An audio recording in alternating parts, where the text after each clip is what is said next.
we need the internet to work in times of crisis, and particularly like with the climate crisis growing, you've got people who need to access the weather and the news. They need to communicate with family. They need to find a way of contacting emergency services or find their way to the hospital in an emergency where actually the telecoms networks might be damaged. They might have limited access to power to like charge up their devices. So how do we make the web itself like really, really resilient to the kind of the threats that climate change is bringing to the technology?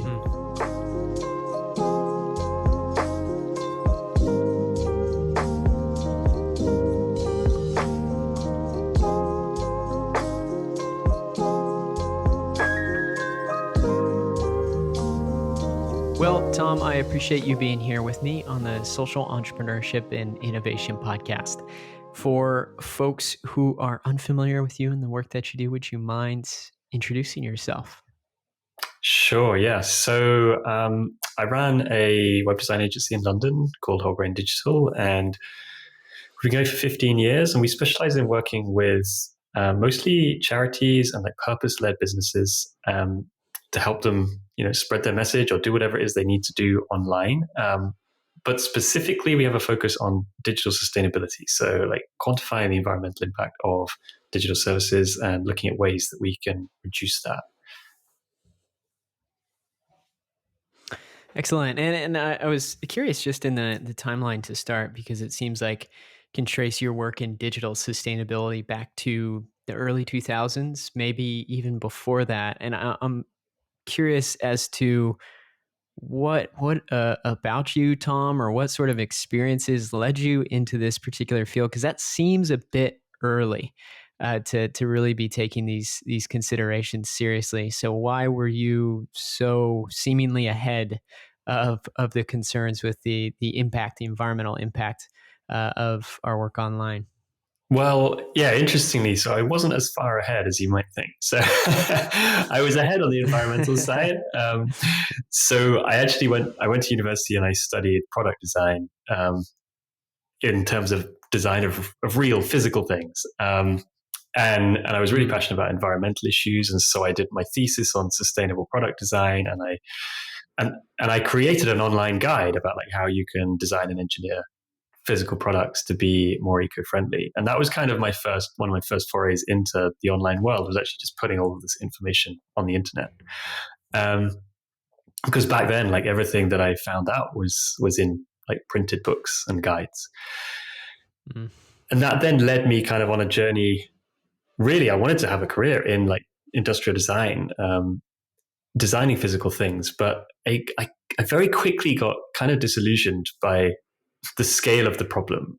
But also simultaneously, I was getting really excited by the potential of digital technology, having kind of dabbled in it for my university project. I was thinking, well, if we can create products and services that are really useful to people and really like enhance people's lives, but they don't have any physical impact because they don't actually exist, they're just on the internet, then we can solve a lot of problems. We can make the world better and eliminate a lot of this environmental impact. So that was really kind of what led me into digital, was this kind of slightly naive utopian view that like digital technology could solve everything. And so I ended up setting up Wholegrain Digital with my wife, Anita, really on that basis that like, let's like use digital to do good things in the world. And that's always been our ethos. But we didn't actually really know about the environmental impact of digital technology itself at that stage.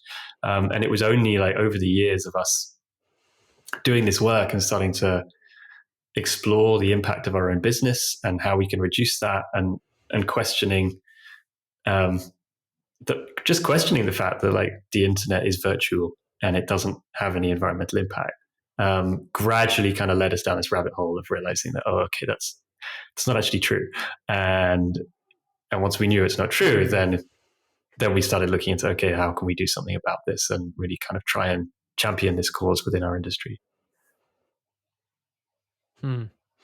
Well, maybe seemingly unrelated, but interests me nonetheless. You mentioned that you started a Wholegrain with your wife, Anita. Yes, that's right. How's that experience been, working with your spouse? It's been great. We get a lot of questions about that. But I mean, we've been doing it for 15 years now. And there are challenges. I think the biggest challenge for us is like how to switch off, because like you're in like doing this really intense thing together of running a business. And it's a big part of your life, but then you need downtime, and you need to be able to stop talking about it and go and enjoy some other things. So I think that's been the biggest challenge for us. But on the other hand, I mean, it was kind of a lifestyle choice for us. We wanted to be able to like spend a lot of time together, feel like we were like achieving something, to like creating something together, and be able to kind of build a life around it. So like have some freedom over like where we live and like what we spend our time doing. And starting a business was part of that kind of lifestyle design process, as well as being a kind of, it wasn't just purely like, let's start a business. It was also looking at the other aspects of what we wanted to do. So on the whole, it's been great. It's given us a good life, but there are times when it's like, we need to just switch off. That's hard. Yeah, I mean, self-interested. I founded Grow Ensemble with my wife Annie too. So it sounds like some shared both hypotheses about what doing this together can create, and likewise some shared findings about the difficulty to switch it off and make sure that there is some intentional separation. But creating this thing together now, 15 years. That's a pretty notable milestone. How does that timeline feel to you? Does it feel like it sounds 15 years seems like a decent amount of time? Looking back? It does. Yeah. I mean, it's one of those weird things where it, on the one hand, it's like, wow, how did we get to 15 years? It doesn't feel that long. But then on the other hand, when I look back, I think, gee, we were so young and naive, and it feels like a really long time ago. So, yeah, it feels good. I mean, I don't know about over there in the US, but like in the UK, like there's the majority of businesses don't make it past 5 years. So, and very few actually make it to 10. So I think, when you get to 15 years, you feel like, okay, this is working. We're still here. Like, and that's kind of like the purest definition of sustainability, right? Is like, we're still here. It's still going. So, so that feels good. Is there anything you'd attribute to the sustainability of Wholegrain? Anything in particular? I think it's kind of a combination of being very true to ourselves in like why we're doing it and what we want to achieve, so that both for our own motivation, that we want to keep going, and even when it's hard, but also in terms of like attracting and retaining staff and clients. Like, if you're really doing something you care about and you're passionate about, I think that earns you a lot of loyalty. So I think that's a big part of it. But also the other side of it is I think combining an element of sort of brave naivety with with caution. So on the one hand, like we sometimes kind of pushed ourselves to do things that may have seemed stupid at the time, to other people, and taken some risks. But at the same time, like financially, we've been quite cautious. Like we haven't like grown really, really fast. We've just kind of grown organically. When we have had good years, we've like kept a good kind of safety net of money on the side, because next year might not be such a good year. So I think that kind of that level of caution has helped us kind of weather some of those tougher times as well. It certainly seems like just the ability to figure out how to kind of stay in it and stick around. Whatever that means. I think likewise, a few things you mentioned there of just like, one, there can be, I don't know, varying perspectives on the idea of like doing something that you are quite passionate about or really care about. From my perspective personally, and maybe you share this, it feels like one of the easiest ways to be able to really stay committed to something, because it seems in the context of business too, it's like, you can see why a lot of businesses perhaps don't sustain or persist, because it can be just so difficult, especially at acute times when things happen in the world or whatever. because it can certainly seem like a grind, like without a doubt, especially in the early years. Definitely. So, finding something that you do feel strongly enough about to where you're like, yeah, I can stick with this for just be prepared to stick with it for a decade, whether or not all circumstances can be in your control. Seems like you got to find something that you're really going to like, perhaps, customers and folks that you really feel excited about talking to and having relationships with over the long term. Because just something like that seems like, what's really going to help you stay in the game. And then, of course, that caution and everything is also difficult with much of the prevailing messaging that happens around business and entrepreneurship, especially with the emergence of social media. It seems like it's, kind of rocket ship growth, VC backed stuff, or, I mean, it's or not nothing, as trendy opposed at to all just to like, be a kind of steady, slow growth business. yeah. But then, when you're 10, 15 years into it, it seems a little bit more trendy, or Yeah. something that folks might more so desire. But Tom, to switch gears a little bit back to the substance of the sustainability conversation, you mentioned that there was some evolutions over the lifespan of Wholegrain that led y'all to maybe first become cognizant or aware of the environmental impact of the work that we're doing online. Was there any particular moment, or what started to really turn this tide to where y'all understood more gravely what impact was being made? Yeah. Well, I mean, it being a question that had been sort of knocking around for a little while, but without any like dedicated effort to actually answer the question. Whenever I'd gone and asked other people who worked in our industry, do you know about whether our technology has any environmental impact? Everybody either just looked at me blankly or just gave me a flat no. Like, of course it doesn't. It's virtual. It doesn't exist. But the tipping point for us, like really taking it seriously, was about, when was it? Like 6 years ago, when we started going through the B impact assessment to certify as a B Corp. And in that, like, it asks you about, like, if you produce, the products you produce, and how do you ensure that you're producing them in a way that is environmentally responsible, and how do you quantify that impact, and how are you trying to reduce that impact? And this took me back to, like, my product design days, where I was like, well, yeah, I mean, this is all stuff that I was doing right at the beginning before I got into digital, like for physical stuff. Like, I was doing life cycle assessments and looking at the whole kind of supply chain of things. And I was looking at this in the B impact assessment, and I was like, why do we not do this in digital? It's because we assume that there is no impact. So, and I contacted B Lab and I said, what do you think about this? Should we be working on this so that we can actually put some numbers in here? And they just messaged me back and said, well, no, like, you don't make real stuff, so just leave it blank. which was totally fair enough from their point of view, because that's like what everybody seemed to think. But then it just really bothered me, because you get to a point where suddenly something's been in your mind for a long time and you just kind of ignored it. And then that was the point where I was like, no, I can't handle the assumption anymore. I've got to go and research this. And then, so together with some colleagues, like, we started digging through like research papers and things to find out, like, does digital technology have an environmental impact? Does the internet have an environmental impact? And we were really shocked by what we found. Highlight is, and this has been pretty true, pretty steady over the last sort of 5 years or so, is the internet produces roughly 2% of global carbon emissions.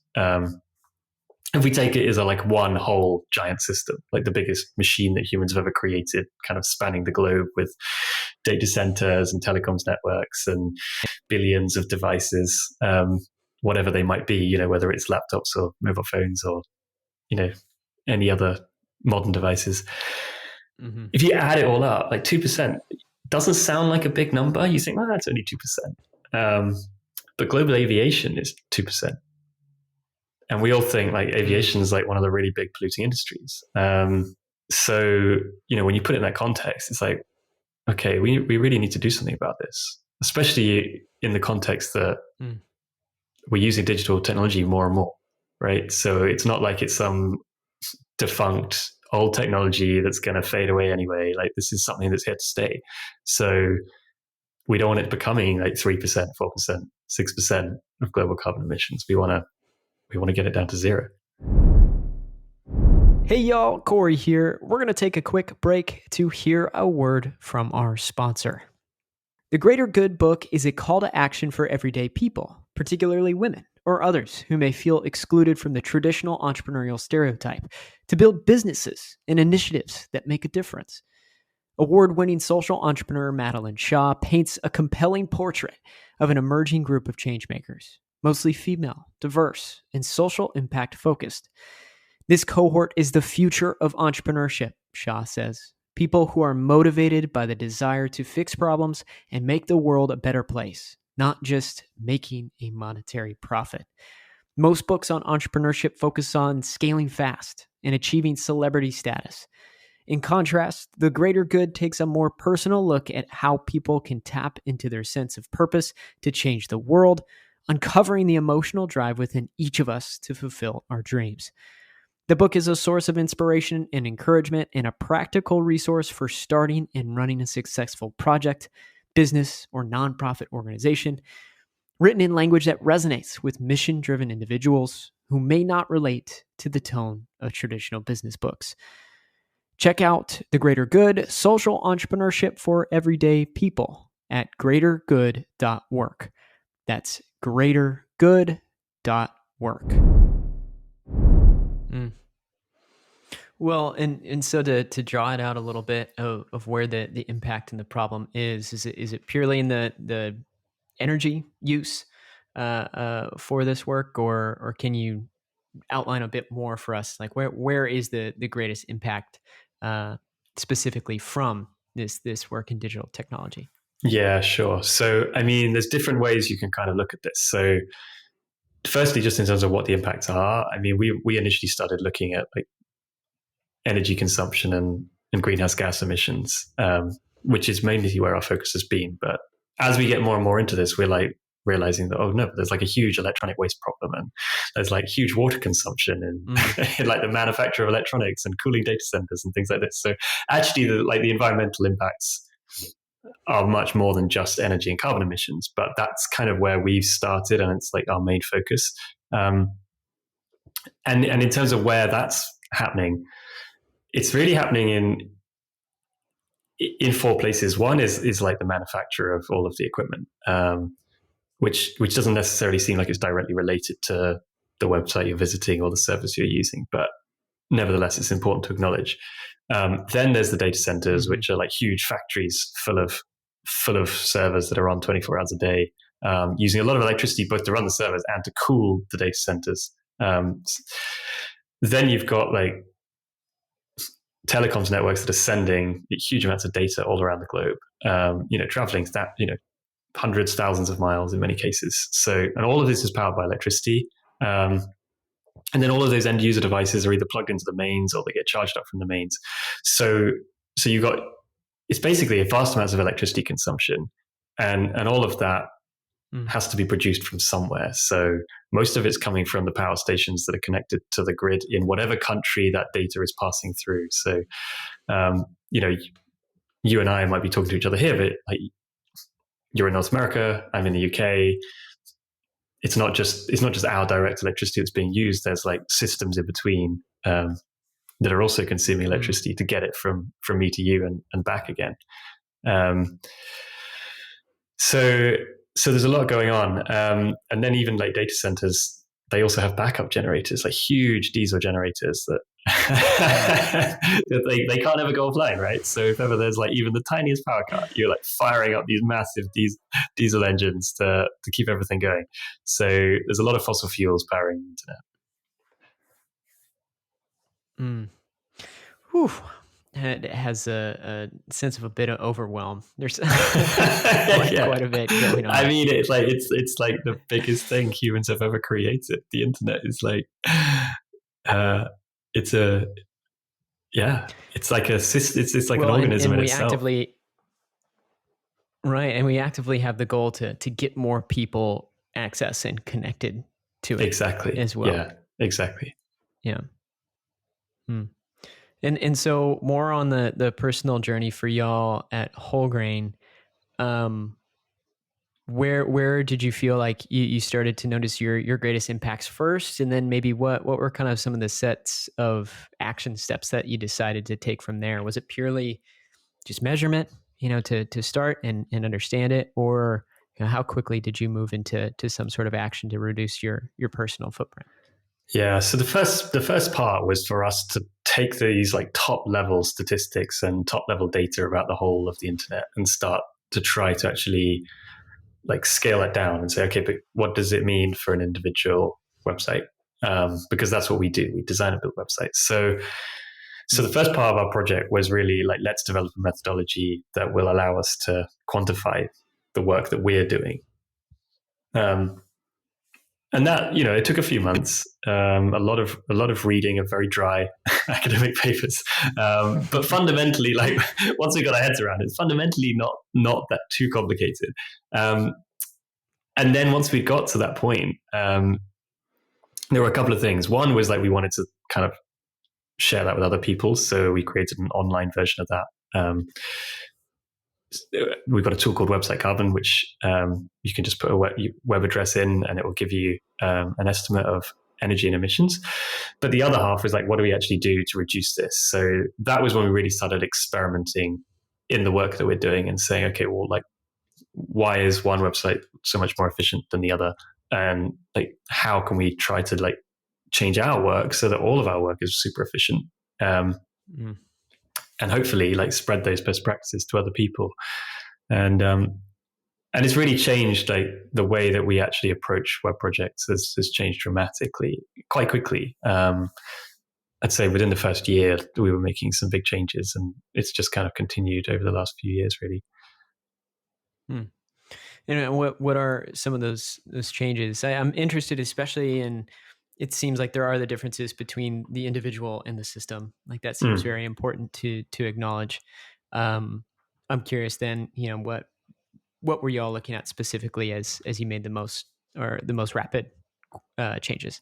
Sure. So you're absolutely right. Like we can't, as a web design agency, we can't change the system of like the infrastructure of the internet that spans the globe. So we have to focus on the things where we can really make a difference. But there are like two areas where we really do have some control. One is very simple and doesn't really require any work, which is actually just like choosing where you host your websites or your apps or whatever it is you're building. Like choose data center providers that have like a tangible commitment to high levels of energy efficiency, as well as having a renewable energy supply to the data centers.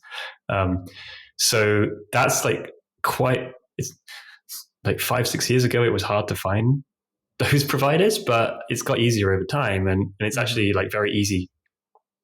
Once you know who's who, it's a very easy choice to make and say, okay, we're just going to host everything with them because they're doing that. It doesn't fundamentally change your design process or your development process.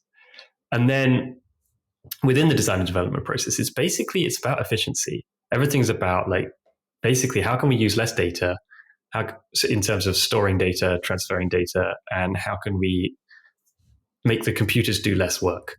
And once you've kind of got that lens in your head that it's just about efficiency, like how can we just use less data and use less computation? Then you start seeing opportunities everywhere in terms of like making files smaller, using more efficient technology, like software technology, and designing things so that you don't need as many images, you don't need as many videos, you don't need as many different fonts. It's a lot of opportunities just start appearing. It's amazing how much waste there is in like the average website. And it's true of most software as well. There's just like loads of code that doesn't really do anything because it was easier to like copy and paste it all in than to like be really selective about it, or it's just grown over time and no one's really maintained it, or you just put loads of stuff in because it kind of looked cool, but you didn't really think about what the impact of that might be. So like, big images and videos that kind of fill the whole screen, and or loading things that no one even sees. Like a lot of images on websites, you might think, oh, that image is kind of fills half my screen, but if you actually open up the whole image file, it might be big enough to like print on your wall. And it's just because nobody actually bothered to scale down the image before they put it on the website. But the end user doesn't know that, because it just, they just see it as it is, but they don't realize there's like massive amounts of like unnecessary data being wasted behind the scenes. I'm wondering, and I'd be curious if you have conversations with like potential clients along this thread. Do you see like that there's issues or conflicts between like performance of what you're hoping to achieve with a website, especially in the context of a business or a nonprofit or whatever it is? They're hoping to, have their website serve some particular function. I think like in the images and videos, for example, it's like, if you're not like, a lot of images are, especially if they're of an extremely large resolution, you scale them down for a website anyways. So that makes sense to me, but I'm wondering like the complete exclusion of videos and images, that makes me wonder like, are there, some elements that, some people really care about for the performance of their websites, or that users care about? And I know you've had experience working on a lot of websites, especially with this lens. I'd love to know what sort of, perspective you have on that if there's any overlapping issue or conflict with performance versus the sustainability. Yeah, it's a great question. So, and this was one of the challenges we found really in the early days, was like, how do you design the web so that it's super efficient, but also like delivers a really great user experience, and it's not some kind of austere like eco experience. One of the things that I was like really frustrated by when I was starting my career in product design was that they were like, in the kind of early 2000s, there were loads of products, like physical products, coming out on the market. They were like eco products, and they all looked like eco products. Like I bought them, but I was like acutely aware that like not many other, like it was quite a niche market of people who were into green things, and that a lot of normal people would just look at them and think that's not for me. And so when we started applying this in web design, the question was like, well, how do we make sure the web does, like our web work doesn't look like this? And we did make some mistakes early on, including with our own website, where we like went really eco, and actually we noticed that like our own like sales inquiries like really dropped off quite suddenly. So that was like a lesson learned the hard way. But what we've kind of learned over time is that actually like most of the things that we do actually have a benefit to user experience, in the sense that actually what you're doing is making like more discerning choices about like content and like navigation and like all of the aspects of user experience, and like really thinking carefully about like how are we going to tell this story, and how are we going to use design and technology to tell this story, and questioning everything. And when you do that, you get kind of two benefits. One is that if you make things technically more efficient, so they use less energy, generally the website gets faster, and everyone likes fast websites. People don't like slow websites, especially if they're on mobile devices. And also for charities, like and businesses, like if you've got an international audience, you shouldn't assume that their internet is as fast as yours, or their devices are as powerful as yours. So actually designing things to be super efficient means that if you've got people in another country where they've got like much less powerful devices and slower internet, they can still use it and have a good user experience. So there's that benefit. But then there's also the benefit of like, actually, when you really start questioning everything in the design, yes, there are sometimes some conflicts where it's like, somebody just wants something flashy. It's like, but we just want this thing because it's cool. And sometimes there is like a tension there. But actually, if you have like, it becomes like the environmental aspect becomes a kind of a lever to have an intelligent conversation about like, okay, like, what is it we're trying to achieve here? What does the end user really want? And you can end up creating stuff that is still really engaging. Doesn't mean you have to get rid of all the images or all of the video, but you're getting rid of all the stuff that actually never really added value to somebody. And that actually creates a much better user experience, because then their attention is really focused on the stuff that really matters. And that stuff you can like, make it as visually, rich as you want. behind the scenes, you like technically optimizing it. But if you need a big image, use a big image if you can really justify it.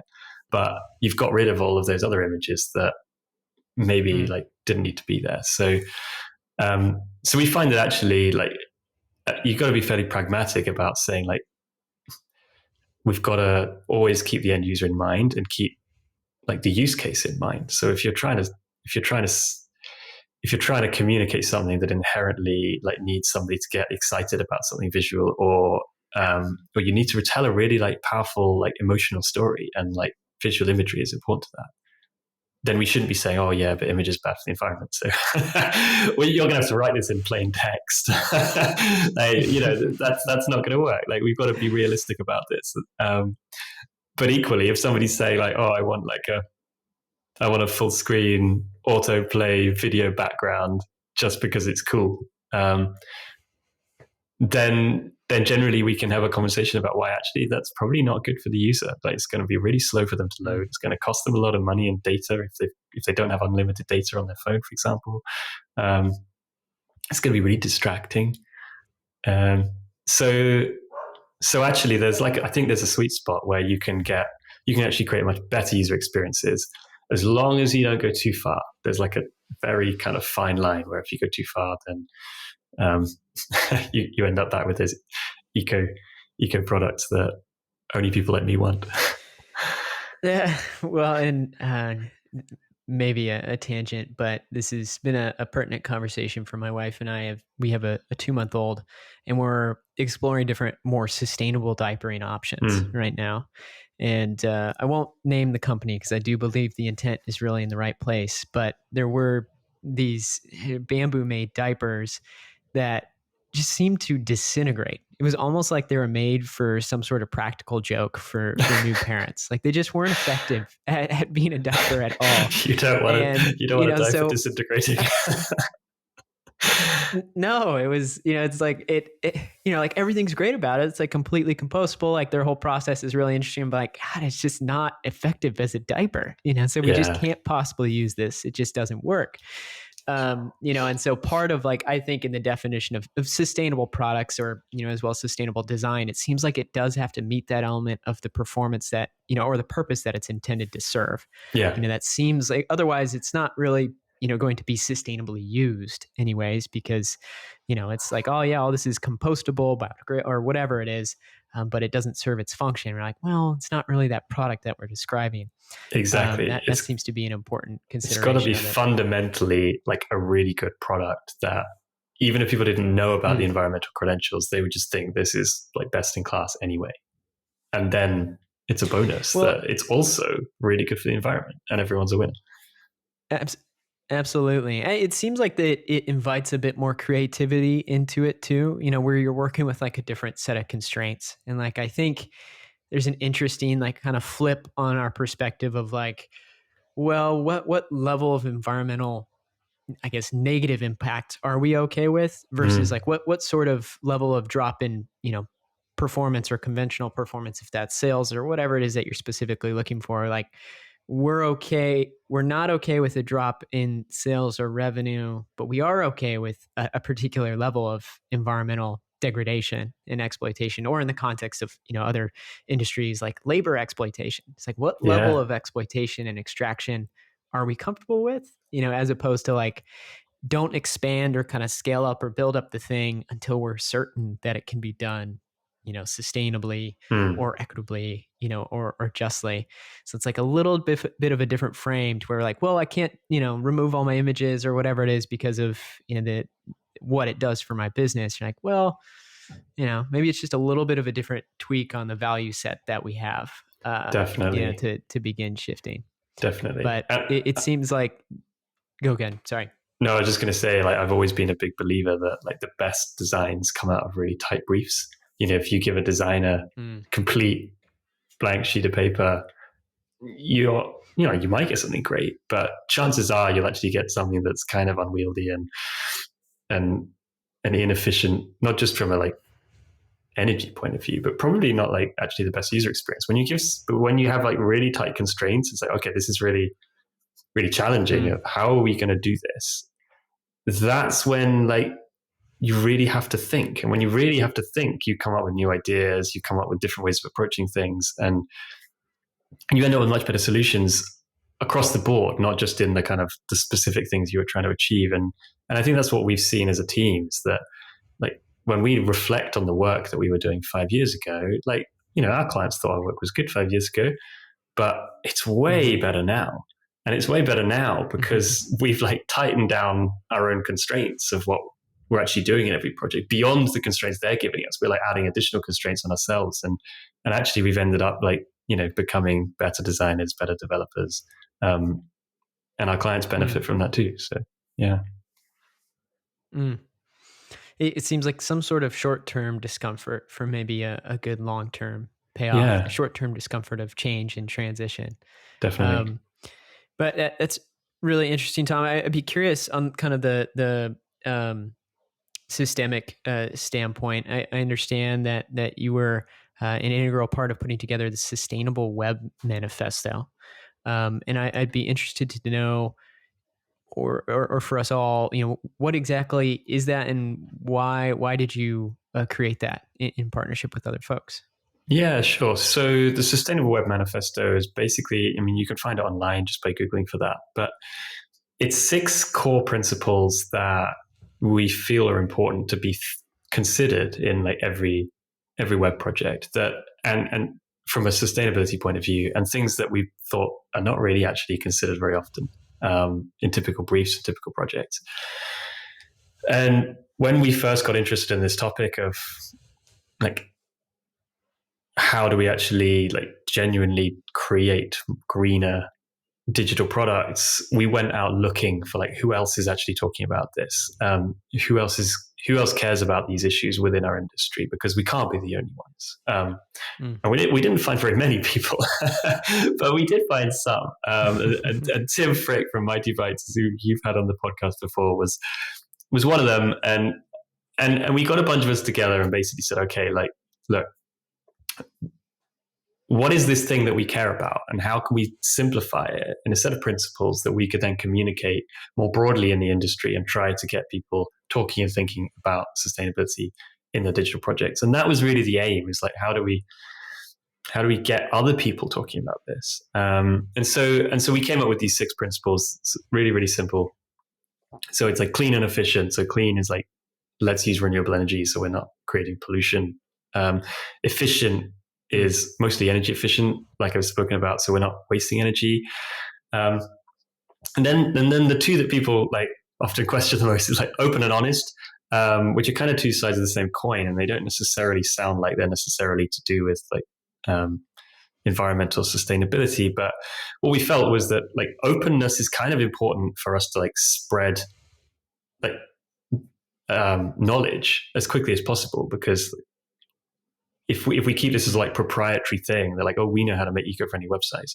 That's kind of crazy, because like the planet doesn't care if Wholegrain Digital makes eco-friendly websites. We need the whole web to be eco-friendly. So openness is really important in terms of like accelerating the adoption. And then honest is about like making sure that this doesn't become like a greenwashing exercise. Let's make sure that actually people are doing like real tangible improvements, and we're genuinely making things better and not just using this as kind of marketing gimmick. And then the final 2 principles were regenerative and resilient. So regenerative was really just a nod to the fact that actually, which you kind of touched on earlier, about, you know, like how much environmental damage can we create? Are we okay creating when we're producing something? And acknowledging the fact that the ultimate aim should be that actually in the long run, we're trying to see how we could actually repair nature and have more like a net benefit. And you know, that's not easy, but it's at least it's there to make us try and kind of think beyond the minimum. And then resilient was actually not in it originally. We added resilient after like big wildfires in Australia a couple of years back, and we realized that actually there's something like sustainability is not just about like reducing the environmental impact. It's also about that literal sense of sustainability that we've talked about here. We need the internet to work, in like times of crisis, and particularly like with the climate crisis growing, you got people who need to they need to access the weather and the news. They need to communicate with family. They need to find a way of contacting emergency services or find their way to the hospital in an emergency where actually the telecoms networks might be damaged. They might have limited access to like power to like charge up their devices. So like, how do we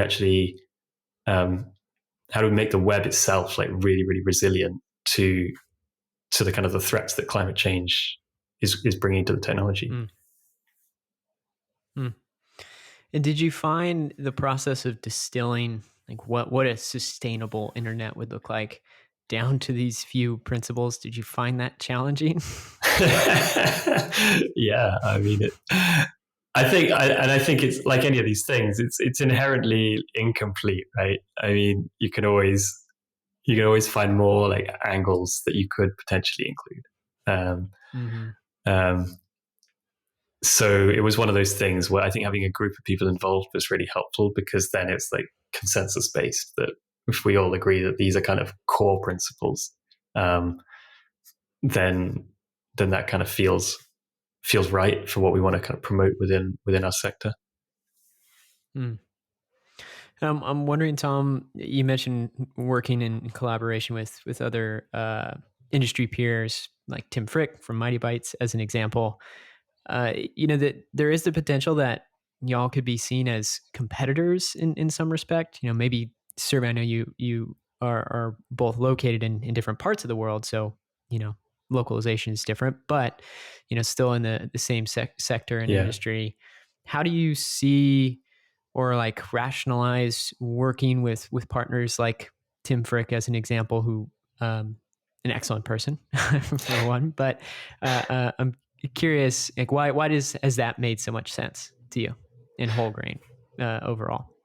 Yeah, I think generally at Wholegrain we've kind of got a principle of wanting to maximize our impact and blindly assume to some extent that if we do the right thing, that somehow we'll be okay along the way. So in wanting to create, a bigger impact, I think it just makes a lot more sense that we get as many people involved as possible. But it also means that we can learn from them. And this is one of the things that actually I found really refreshing when we got certified as a B Corp, was we entered this world that I hadn't really seen coming, where there were all these businesses who were wanting to like share everything they're doing and show us inside how how everything works and discuss problems really openly. Whereas I find like the world of business, a lot of people like they want to put on their kind of like their brave face and say like, our business is amazing and everything's perfect, but we're not going to show you inside because it's all proprietary. And you don't really learn that much from other businesses. And we entered this B Corp world where suddenly people were so open and generous, and we learned so much from them. That as we've been exploring this kind of parallel track of like digital sustainability, it's really kind of made sense for us to kind of mirror that in this work and try to open up what we're doing as much as possible and just share as much as we can, so that other people can actually get on board and make positive change, but also hope that somehow that's reciprocated and that we can learn from them and that we can get better because of that. And Tim's been incredible. I mean, he's been interested in this topic for longer than I have. He's been running an agency for longer than I have, and he's been so open and generous with his time. And we've worked on some projects together, which has been really, really great to learn from each other. So yeah, I think it just makes sense, both in terms of maximizing impact and just kind of from the point of view, if you want to make your business better,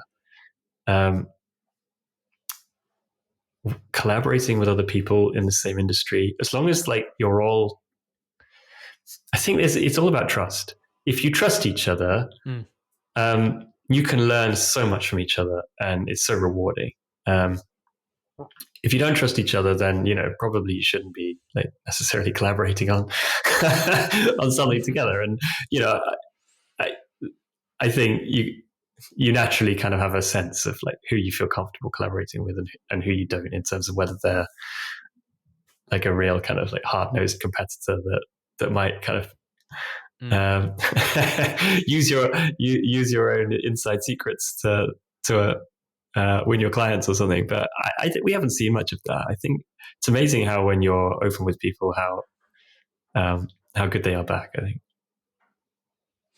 Well, that seems to be a shared experience of many of the folks that I've interviewed from the certified B Corporation community, and not, some outside that as well. But I think a much healthier approach to being in business, and perhaps starting to be something that kind of becomes a piece of maybe redefining how business should exist and should be and should operate in the world, is not necessarily the feeling that everyone's success is, at the detriment of your own, and Yeah. Perhaps deferring to some sense of generosity and trusting in that kind of karmic element that you mentioned there. Focus on doing the right thing, with other people, and offering yourself up in that way, and things will, rather take care of themselves. For that, you'll be okay, indirectly as it may be.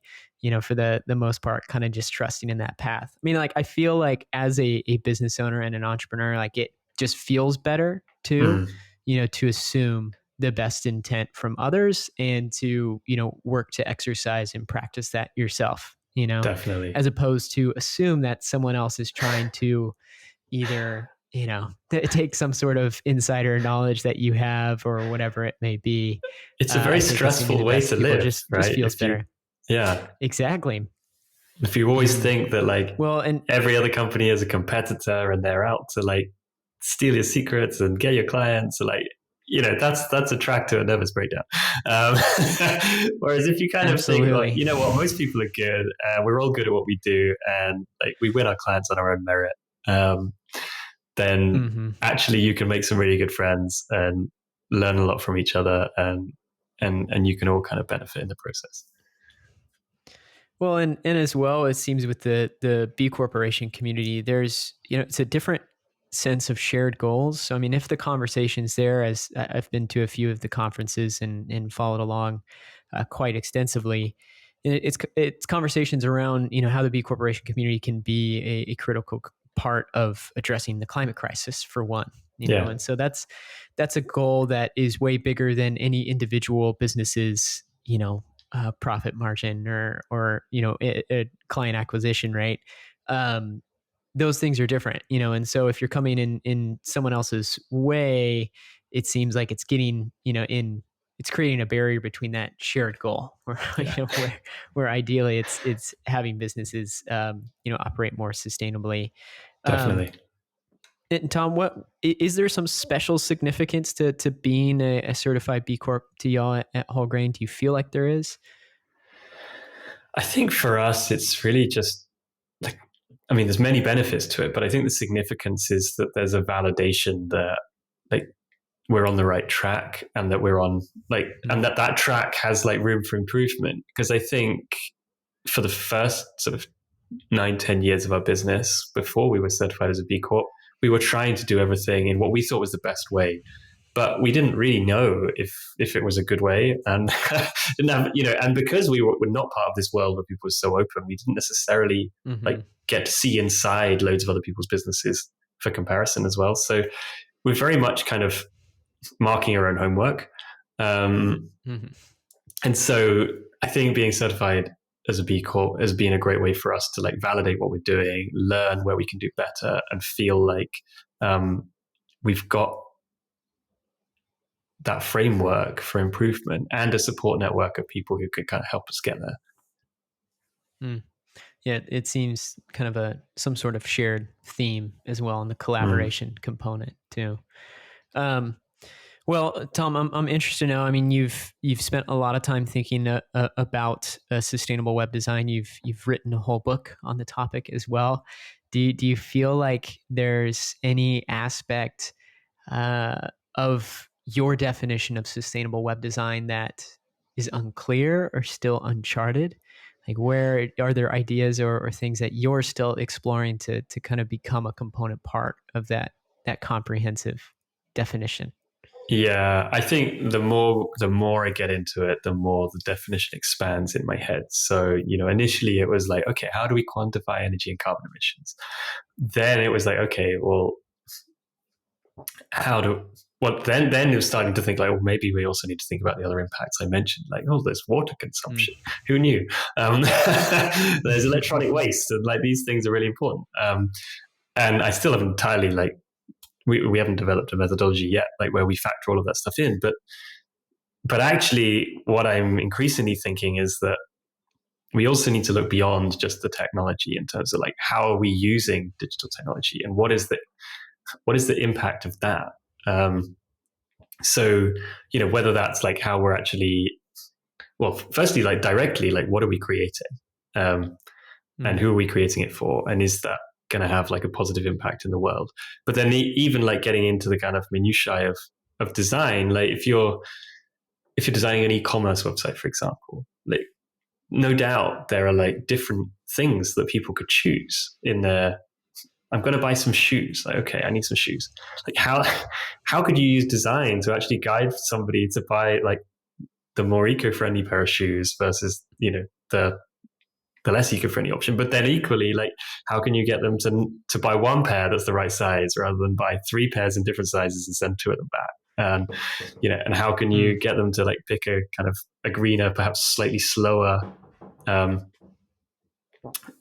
shipping option, and to take care of those products and keep them for longer? Like, so looking at like that bigger picture of like, how do we actually use the digital technology to encourage more sustainable ways of living and enable that, rather than just looking at the direct impact. And I think, yes, the direct impact is like 2% of global carbon emissions, but the indirect impact is potentially even more than that, especially as we're living in this world where everything is going digital, right? So that's something that's really, really interesting me now. Wow. Well, Tom, I really appreciate you taking the time to chat with me here. Before we wrap up, do you mind if I ask you a few rapid fire questions? Sure. Hey y'all, Cory here. We're going to take a quick break to hear a word from our sponsor. At Saybrook University, MBA and DBA degree programs are built for the quadruple bottom line. People, empower others within your organization. Planet, champion environmentally friendly solutions. Profit, increase profit with integrity. And finally, purpose. When business is guided by purpose, everyone benefits. Saybrook MBA and DBA programs challenge conventional business practices in favor of disruptive innovation and sustainability. Explore a business administration program that is guided by purpose. Learn more at growensemble.com/Saybrook. SAYBROOK. That's growensemble.com/Saybrook. All right. So to get us started, what's perhaps a book that you could recommend to our listeners, something that's impacted you recently or something that you always come back to? I think something that I always come back to is Design for the Real World by Victor Papanek. So it's like, I don't know how old this book is, 30 or 40 years old, but it's like a design classic. And I find Victor Papanek, he's like one of those designers who really cared about like, let's use design to make the world better. And like, good design is good for people, good design is good for the planet. And even though the internet didn't exist when he was writing it, I think like the principles that he shares are really, really worth taking on board. Excellent recommendation. Next one for you. What's maybe a morning routine or daily habit that you absolutely have to stick to, if anything? I wouldn't say there's anything that I absolutely have to stick to, but I generally try to do like a round of Wim Hof breathing every morning. It sets me up well for the day, and I think hopefully keeps my immune system strong. So yeah, that's something I do most days. Awesome. Well, what's maybe an individual, organization, or another business that you think is doing exceptional work in your industry or not that you think is deserving of a plug right now? Well, I mean, I definitely say Mighty Bytes. It's worth checking out because they're really the kind of the pioneers in this space that we've been lucky to be in touch with. Yeah. That's a good one. I'll second that one on Tim Frick. And lastly, Tom, what's one piece of advice that you might leave our listeners with? These folks are change makers and innovators from all sectors, all over the globe, looking to leave the world a better place than they found it. Sure. I think my advice would be to really I think my advice would be to stay pure to your vision, whatever that happens to be. I think it's so easy for your vision to get diluted along the way because of just the need to make ends meet and survive and please other people or whatever it might be. And I think, it comes back to this thing we were talking about earlier about motivation and staying in the game over the long haul is that if you're true to your vision, you'll get energy and motivation from that, but you'll also create something great in the process. So yeah, that'd be my advice. Wonderful advice for us to end on. And lastly, Tom, where should folks keep up with you and Wholegrain? Where would you like to direct listeners? I would say to go to, wholegraindigital.com is where you can find out about Wholegrain, but also I wrote a lot of blog posts on the blog there, and there's links to our social channels where we share stuff. But you can also look me up on LinkedIn. It's Tom Greenwood, and I'll be happy to connect. Perfect. All right. We'll have all things linked up in our show post at socialentrpreneurship.fm. Thanks, Tom. Thanks.